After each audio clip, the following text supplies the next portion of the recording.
lymphatic system. A system that protects you from a bunch of stuff, and most of society has problems with it.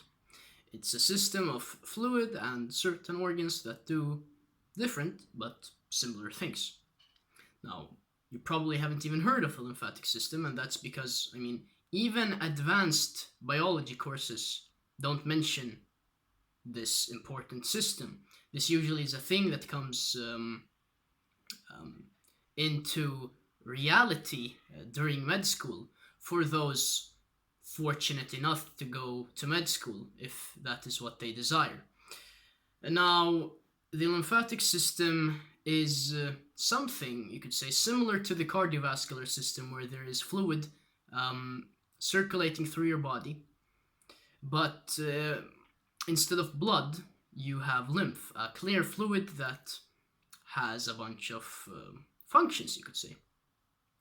Now, the main organs that the lymphatic system operates under are the thymus, the spleen, and the tonsils. I'm sure there are more, but let's just stick to these for now. You don't have to know every single detail, you just have to know enough to improve your health.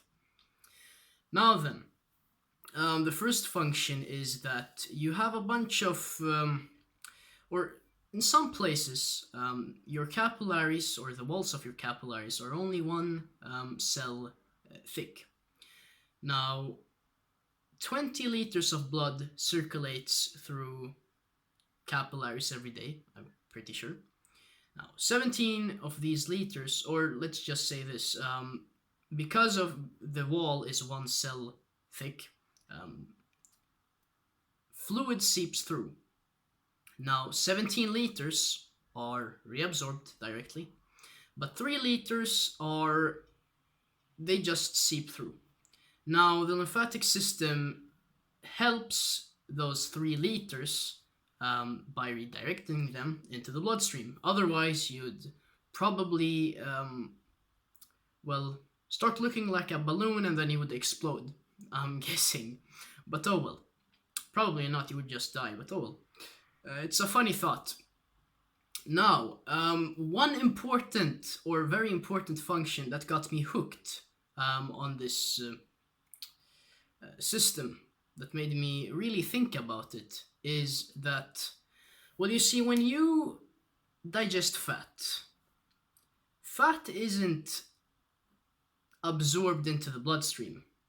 It's first, it enters this thing called, or these things called chylomicrons. They're packaged, so to speak, together with nutrients, fat-soluble vitamins, that is, probably.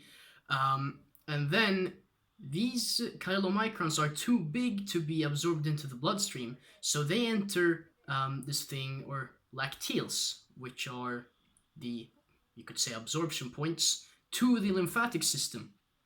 So the lymphatic system takes care of fat and fat-soluble nutrients and many other nutrients. So that's just something to think about. Not all of your food goes into the bloodstream. Usually most of your food goes into the lymphatic system first, because the lymphatic system, in essence, delivers nutrients, you could say. Now, an important thing here is that, let's say you have a metabolism that is suited to burn fat. Now, what if you have a dysfunctional lymphatic system? What happens then? You'll feel tired, even if you start changing your diet. So, since most of society has problems with the lymphatic system, the second part, or you could say the last part of this video, will be especially important. Now, the lymphatic system also transports white blood cells to and from lymph nodes into bones. It transports antigen-presenting cells which stimulate immune responses, so cells that recruit cells to attack stuff are transported through the lymphatic system. Just a way of putting it. Now it transports, it detoxifies the blood through the spleen. Now the spleen basically cleans your blood, and it also acts as a blood reservoir It's a part of the lymphatic system. Um, the thymus is also a part of the lymphatic system, as I mentioned earlier, I'm pretty sure. Now, the thymus creates T cells which attack stuff. Now, an important thing here is that I was researching before this video is that when T cells that are attacking you exist, or when T cells that are doing bad things are inside of you, the thymus is responsible for destroying these T cells. Now, if you have problems in your thymus, you'll probably be inflamed because these T cells will attack your cells. So that's why the lymphatic system is extra important if you'd want to avoid inflammation. Now, there's also the tonsils, and just to explain what they do, they're the first defense against toxins that enter through your nose and your mouth. So let's say you're breathing cigarette smoke, and your tonsils are going to take care of that, hopefully. So that's why removing your tonsils is really, really bad, because then everything is going to go to your brain, and you'll become, well, let's say you'll just lose a bunch of IQ points. Now that you know about the lymphatic system and what it does, let's get into the part that will be helpful. See, the thing is, the lymphatic system doesn't have a lymphatic heart that pumps the fluid around. It relies on muscle contractions and forces on your body. Now, how did humans move, or the lymph a long time ago? They moved. They moved much more than us, and that's why they had healthy lymphatic systems. Now, most people nowadays don't move at all.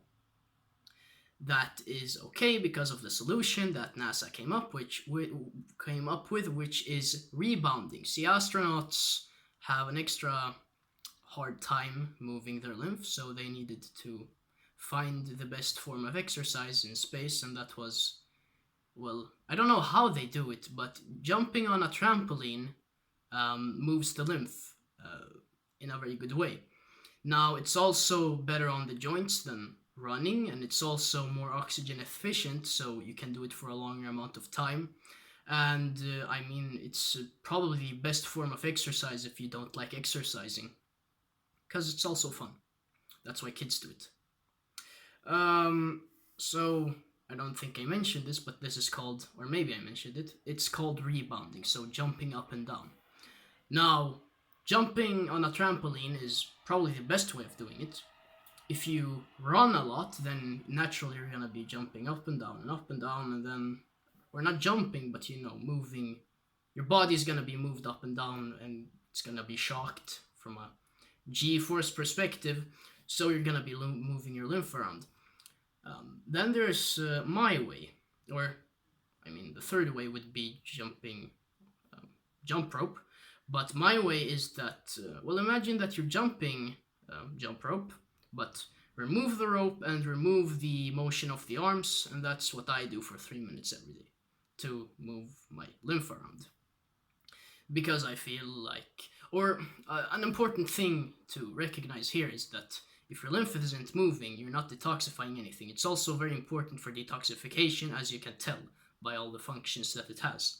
So, if you want optimal detoxification, if you want optimal health, you need, if you want excellent health, you need to rebound, or do rebounding. With that said, over and out for now.